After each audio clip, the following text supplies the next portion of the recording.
నాటక ముగీತು ఆయన చూడు యారన్నా పట్ట డ్రామా అయిపోయిందంట అన్నప్పుడు ఒకటి రెండు మూడు నాలుగే నాలుగే నాలుగే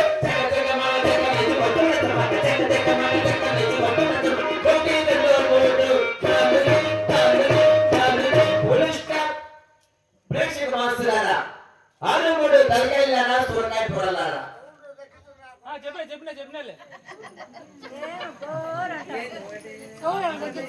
ఇప్పుడు నా పడకాయ సేమ్ మా యొక్క మొగుడు నా పడకాయ ప్రేక్షక మాస్టర్లారా ఆరుమూడు తలకాయలారా సూరకాయ పొరలారా మహాశిలారా మామిడికాయ పిందులారా ఈ రోజు బ్రహ్మాండమైన డ్రామా భక్త ప్రహ్లాద. భక్త ప్రహ్లాద ఈనాడు ఎందుకు వేస్తున్నారంటే మన స్వర్గస్మైనటువంటి స్వర్గస్మైనటువంటి మన దయ్యాల మన పార్వతమ్మ గారి స్వర్గస్మయ్యారని వారి ఆత్మకు శాంతి స్వర్గ ప్రాప్తి కలగజేయాలని చెప్పి వారి కుటుంబ సభ్యులు అతి భారీ ఖర్చుతో ఇక్కడ భక్త ప్రహ్లాద నాటకాన్ని ఇక్కడ వేస్తున్నారండి. మా నాటకం తెల్లవారు 7 గంటల దాకా ఉంటుంది. కథ ఉంటుంది, తమాషా ఉంటుంది. ఏదో మాకు వచ్చిందో రాదో రామకృష్ణ గోవింద అంటాం. మీ చెవులకి తరలించుకొని పోండి. ఆడవాళ్ళు మాత్రం నేను మీ కడుపు అర్థం పెట్టుకోడాక పోయిన చెరువులో పూడ్చిపెట్టి వెళ్ళిపోండి అన్నా. కృష్ణ రాయపూర్లో పక్కన ప్రతి వచ్చిన బీడి తాగిన వాడు పిల్లుని కొడుకో, సరళి తాగిన వాడు సరస్వతమ్మ కొడుకో, కళ్ళు తాగిన వాడు కైలాసపతి కొడుకు, పాపరగే సేవాడు పార్వతమ్మ కొడుకు, హాతుగే సేవాడు ఆంజనేయుని కొడుకు, పీతగే వలత పిజల కొడుకు,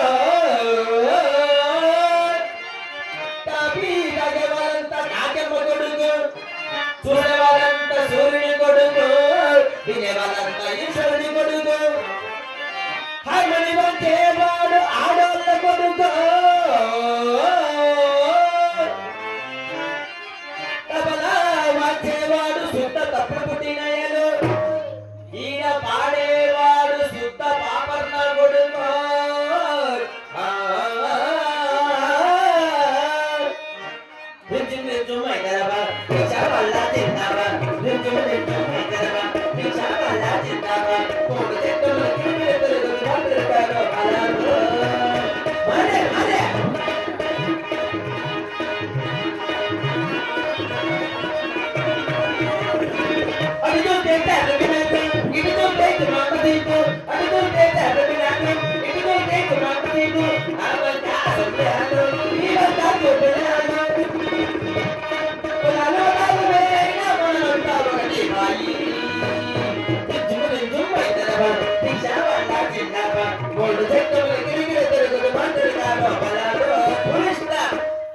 అట్లా పాడే నా కొడుకన్నా నేను. మా ఆయన ఘంటసాల ఆయన చచ్చిపోయి నా పేరు ఘంటసాల. ఇట్లా పాడే నా కొడుకు అయినా ఇంత వయసు వచ్చినా నాకు ఇంకా పెళ్లి కాల. ఆడే కొడుక ఎందుకు పెళ్లి కాలేదంటే మా అమ్మకి నేను పెళ్లి కాకనే ముందే పుట్టేసిన. పెళ్లి కాకనే ముందే పుట్టేసే వారికి మాది ఊళ్ళో ఎక్కిపోయినా అదే పెళ్లి కానీ ఎదువా తింటా అంటే నాకు భలే కోపం వచ్చాయి కదన్నా. ఎందుకు కొడుక పెళ్లి కలని చెప్పి బాగా ఆలోచిస్తే నా డ్రెస్ బాగలేదని చెప్పి నాకు ఎవరు పెట్టినిస్తానులా. ఎక్కడున్నా ఏం నష్టం నా కోపము. తెల్లారి 5 గంటల బస్సుకి వెళ్ళిపోయిన బెంగళూరుకి. వెళ్ళిపోయాను. 1,00,000 రూపాయలు ఇచ్చి ప్యాంటు కొన్నా, 70 రూపాయలు ఇచ్చి షర్టు కొన్నాక ఎత్తుకొని పోయి తమాలపల్లి వచ్చేసిన. అరే పడాత్మి, నేను పెద్దకి పెళ్లి చూపులకి పోలా, నాది డ్రెస్ పేరే కూడా చెప్పిన.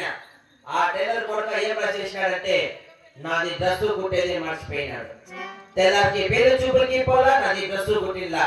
నాకు పెళ్లి చూపులకి పోలా నాటంలో ఆ టైలర్ పై బలి తిట్టేసినాక అరే రెడీ ఫోన్ గిడే డ్రెస్ వీర కుట్రన్నా కొడగా తిట్టే పట్టి నిగాలే బాబుడు.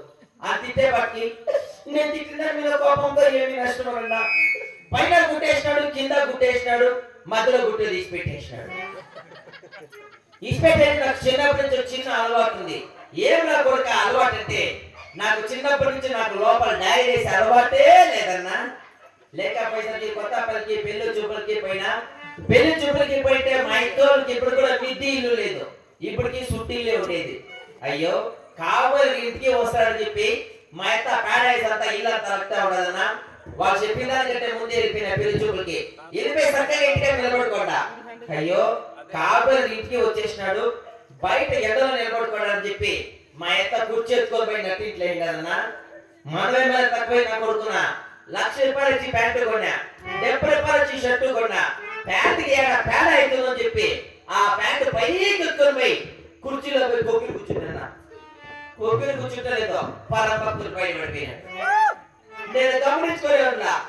అట్లా ఇట్లా మా యొక్క కాబోలు ఎట్లా ఉన్నాడు చెప్పి కడపలో కొంచెం తొగి చూసిందన్నా. నా మగ చూసి సిగ్గుపడుకుంటే పరిగెత్తుకుంటే అబ్బా మా ఎక్కడికి ఈ పక్కన నచ్చిండానంటే ఇక కాబోయే వీటికి ఎంత బాగా నచ్చాలి అనుకున్నా. అసలు విషయం నేను గమనించుకున్నాను. మళ్ళా కొద్దిసేపు నాకు ఈ కాబోయే పిల్లం బిందెత్తుకొని నాకు ఎదురుకు వస్తాను కదన్నా. ఆ అడిగే వాటి మా ఇంటి ఏమైనా చెప్పిందంటే, అమ్మా నీకు కాబోయే మొగుడు వచ్చినాడు, నట్టింట్లో కొక్కిలి కూర్చున్నాడు, కడపలకు పోయి తొంగి చూడిపోలే. ఆ బాబా కడపలకు వచ్చి తొంగి చూసిండు, నా మగం చూసిండు. అరే అవమానం అయిపోతున్నా బేట అని చెప్పి బాధపడతా ఉంటే ఆంధ్రలో వచ్చేసింది మాది మామ. మా మామ కూడా చూసి సిగ్గుపడుతున్నాడు. అత్త సిగ్గుపడింది, కాబోయే పిల్లలు సిగ్గుపడింది, మాది మామ ఎందుకు సిగ్గుపడదని చెప్పి బాగా ఆలోచిస్తే మా మామ దగ్గరికి పిలుచుకొని, ఏమయ్యారుడా బాగుండావా, ఏం చేస్తున్నావు, ఏమేమి పంట పెట్టావు చెప్పేవాడికి, మామ టమాటాకాయ పంట పెట్టేసిన లాసు అయిపోయింది, చెరుకు పంట పెట్టేసిన, గ్యాన్ గేడేసిన, బెల్లం చిత్రాలకి బెంగళూరుకి తబాల్పల్లికి అంతా బెల్లం తోలేసిన మామ అని చెప్తే, నాయన ఆ బెల్లం ఏమన్నా తోలు దూరా, ముందర నీ బెల్లం దాచిపెట్టుకోవాలని చెప్పారు. అంతే నాకు అప్పటి నుంచి పిండిలే కదా.